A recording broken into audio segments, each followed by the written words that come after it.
जीजू जीजू ये क्या कर रहे हो आप? जीजू जीजू ये क्या कर रहे हो? अगर आप मेरे छोड़ो जीजू।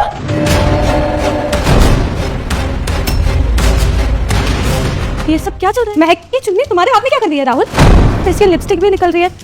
क्या चल रहा था मेरे पीठ पीछे? अच्छा वो आप यहाँ पे आ गए।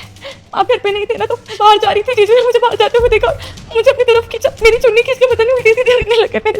नहीं अर्जिता, तो मेरी बात पे यकीन करो यार, मैं बिल्कुल झूठ बोल रही है, मैंने ऐसा कुछ भी नहीं किया। फालतू में इल्जाम लगा रही है मुझ पे। दीदी मैं झूठ नहीं बोल रही।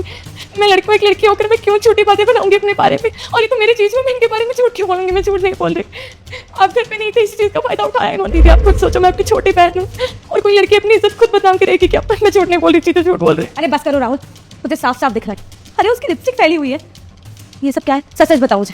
दीदी आप खड़े होकर इनकी बातें क्यों सुन रहे हैं? इन्होंने गलत किया मेरे साथ। इन्होंने ये भी नहीं सोचा कि मैं आपकी छोटी बहन। इस घर में हम दोनों में से कोई एक ही रहेगा, या तो ये रहेंगे या तो मैं रहूंगी। ठीक है अर्जिता, बात तो क्लियर है ना? मुझ पे इल्जाम लगा रही है और तुमने यकीन कर लिया, तो इस घर से मैं ही जाऊंगा। ठीक है, लेकिन मुझे सच में ना अपना दुख सुन के, अरे तुम्हारा पति हूं मैं यार, कितना प्यार करता हूं तुमसे, इतने टाइम से हम साथ रह रहे हैं, तुम्हें मुझ पे यकीन नहीं है, तुम इसकी बात पे यकीन कर रही हो।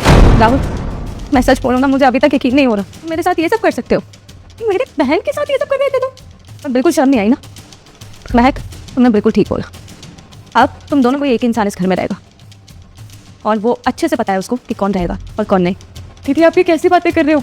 अभी तो मैंने आपको बताया कि जीजू ने बदतमीजी की है मेरे साथ। अगर जीजू यहाँ से नहीं जाएंगे इसका मतलब तो साफ है ना कि आप मुझे इस घर से जाने के लिए बोल रहे हो। गलत आपके पति ने किया तो मैं क्यों जाऊंगी घर छोड़? हाँ बिल्कुल सही कहा तुमने। तुझे अब झूठ बोलने की कोई जरूरत नहीं है, क्योंकि मुझे तेरी सारी बातें पता चल चुकी। सी बात दीदी मैं बताती हूँ। अर्जिता मुझे ना तुमसे कुछ बात करनी है। जो भी मुझे देखकर अनदेखा करेगा उसकी खुशियां उससे दूर हो जाएंगी। अगर दिल में मेरे लिए जगह है तो वीडियो को लाइक करो, फॉलो करो और कमेंट में जय मां लिखो। क्या हो गया बोलो? मुझे लगता है यार मैग ना मुझको भी इल्जाम लगाना चाहती है।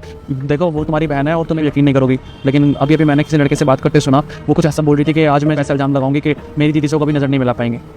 क्या बकवास कर रहे हो? ये तो बहन है वो मेरी छोटी, ऐसा नहीं कर सकती। तुम ज्यादा सोच रहे हो और कुछ नहीं है। मुझे पता ही था तो मेरी बात पे यकीन नहीं करोगी, लेकिन मेरे पास एक प्लान है। जैसे जैसे मैं बोलता हूँ ना तुम वैसा वैसा करो, और बस तुम एक काम करना, तुम अभी घर से बाहर जाना और जैसे वो देखेगी ना इस घर में कोई नहीं है, पक्का वो कुछ ना कुछ करेगी और तुम तुरंत आ जाना, सारी सच्चाई तुम्हारे सामने आ जाएगी। ठीक है ऐसा कर दूंगी, पर अगर ऐसा नहीं हुआ ना तो मुझसे बड़ा कोई नहीं होगा राहुल। ठीक है, जैसे तुम बोलोगे मैं वैसा कर लूँ।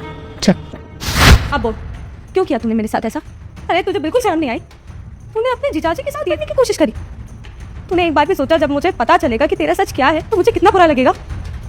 मेरे को ये बता कि तूने ये सब क्यों किया? क्या करती दीदी, मैं रोज कॉलेज के लिए बाहर जाती थी, जीजू मुझे रोकते थे, टोकते थे। मैं अपनी मर्जी के मैं कपड़े पहन सकती हूँ ना, अपने दोस्तों के साथ बाहर जा सकती हूँ, रात को लेट आती हूँ तो मुझे सुना दे। मैं मानती हूँ मैं यहाँ पे रह के पढ़ रही हूँ, लेकिन इसका मतलब ये नहीं कि मेरे पाप बन जाएंगे। है तो मेरे जीजू ही ना, कि मेरी खुद की लाइफ अच्छी नहीं रही हूँ, बड़ी हो गई हूँ मैं, लेकिन ये हर बात पे रोक तो करते हैं। मेरी खुद की भी तो जिंदगी है ना। अब मैं इनकी बातें मानूंगी तो अपनी जिंदगी अपने हिसाब से कैसे जीऊंगी? तंग आ गई थी मैं इनकी बातों से, इसीलिए मैंने सोचा कि साली समझा रही है अपनी बहन को कि मैं इसलिए नाटक कर रही थी कि अपने जीजा को बाहर निकलवा दूँ, मैं अच्छी तरह से अपनी ज़िंदगी जीऊँ।